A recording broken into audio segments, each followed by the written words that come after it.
I'm Chris Moreau, the General Manager of WRJN and Light Rock 92.1 Radio here in Racine. I started my elementary school career at the old Richard School on Highway 31 in Brown Road. I still remember my first grade teacher, Mrs. Rohner, and walking into what, when you're a 6 or 7 year old kid, that big building.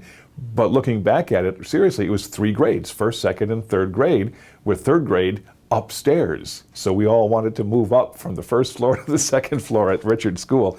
And then we went from 4th grade on at Schulte School out in Sturtevant. Junior high was spent at what was then Gifford Junior High, and I graduated from Case High School in '77. When I got to Gifford, there was an audiovisual program there that was run by a guy named Bob Riederer. He's a teacher who probably had the biggest impact on my life because he kind of recognized kids who were into photography or in the early ages of video production. I was into the audio and producing sound and that sort of a thing. And the AV club, usually the nerds who would run around and set up the film projectors. But this guy, Mr. Riederer, had us wire the entire school for cable. We would come in on Saturdays and work from 8 a.m. until 5 p.m., pulling cables through the walls, and then we'd test it with the little amplifiers that the cameras ran on. We would videotape the high school basketball games and football games, and I finally got to be one of the announcers for the games and that sort of a thing.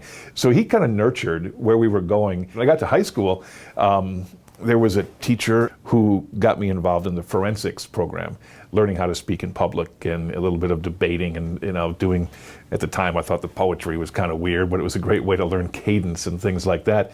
But she took me under her wing from 10th and 11th grade and kind of taught me how to speak clearly, effectively, and persuasively.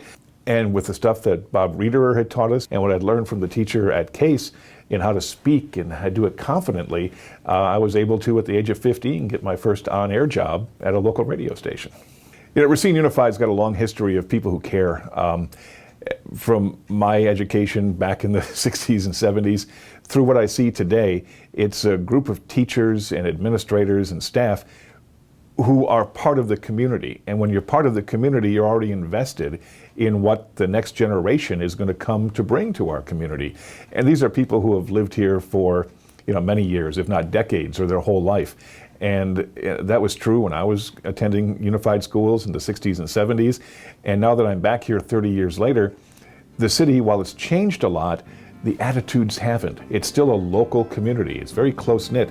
And there's a history and a sense of community here that people who grew up here and stayed here or came back here want to instill that sense of community and success in the next generation.